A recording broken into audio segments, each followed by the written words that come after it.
أعوذ بالله من الشيطان الرجيم. بسم الله الرحمن الرحيم. الرحمن علم القرآن خلق الإنسان علمه البيان. الشمس والقمر بحسبان والنجم والشجر يسجدان والسماء رفعها ووضع الميزان ألا تطغوا في الميزان وأقيموا الوزن بالقسط ولا تخسروا الميزان والأرض وضعها للأنام فيها فاكهة والنخل ذات الأكمام والحب ذو العصف والريحان فبأي آلاء ربكما تكذبان خلق الإنسان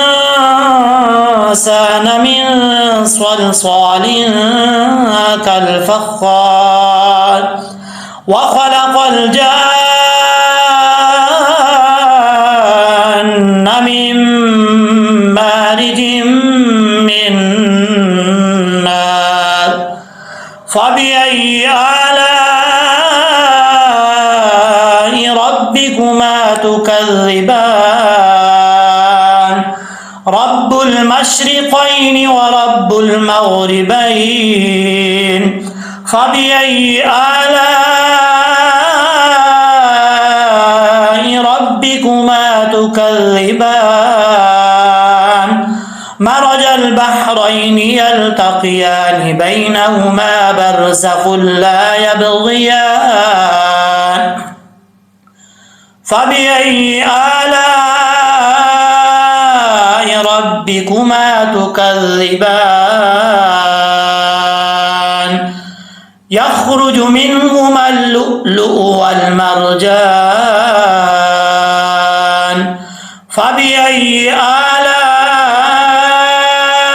آلاء ربكما تكذبان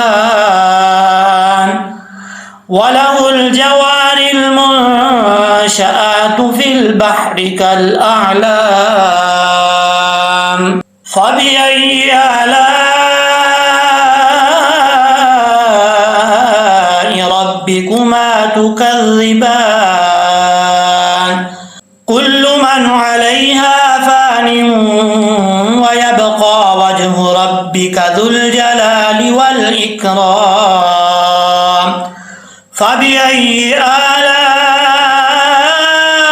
آلاء ربكما تكذبان يسأله من في السماوات والأرض كل يوم هو في شأن فبأي آلاء ربكما تكذبان سنفرغ لكم أيها الثقلان فبأي آلاء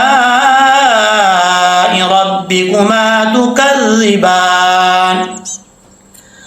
يا معشر الجن والإنس إن استطعتم أن تنفذوا من أقطار السماوات والأرض فانفذوا لا تنفذون إلا بسلطان فبأي آلاء ربكما تكذبان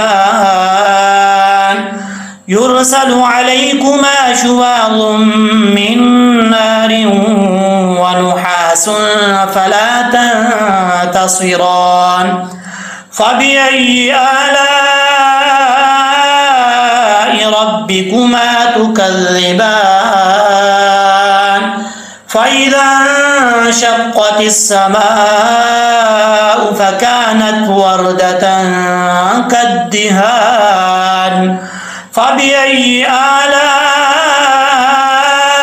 آلاء ربكما تكذبان يومئذ لا يسأل عن ذنبه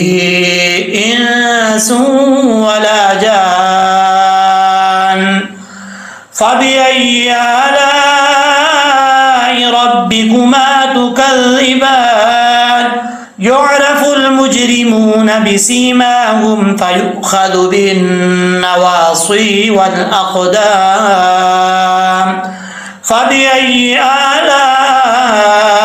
ربكما تكذبان هذه جهنم التي يكذب بها المجرمون يطوفون بينها وبين حميم آن فبأي آلاء ربكما تكذبان ولمن خاف مقام ربه جنتان فبأي آلاء ربكما تكذبان ذواتا أفنان فبأي آلاء ربكما تكذبان فيهما عينان تجريان فبأي آلاء ربكما تكذبان فيهما من كل فاكهة زوجان فبأي آلاء ربكما تكذبان متكئين على فرش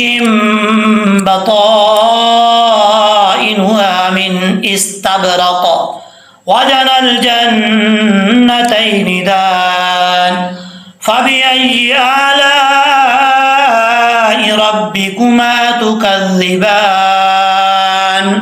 فيهن قاصرات الطرف لم يطمثهن إنس قبلهم ولا جان فبأي آلاء ربكما تكذبان كأنهن الياقوت والمرجان فبأي آلاء ربكما تكذبان هل جزاء الإحسان إلا الإحسان فبأي آلاء ربكما تكذبان ومن دونهما جنتان فبأي آلاء ربكما تكذبان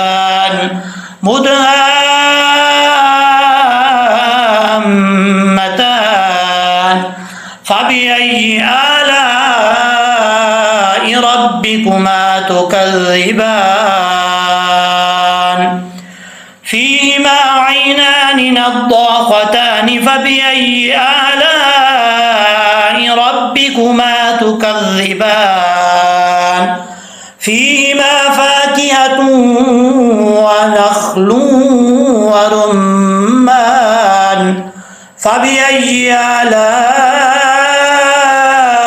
ربكما تكذبان فيهن خيرات حسان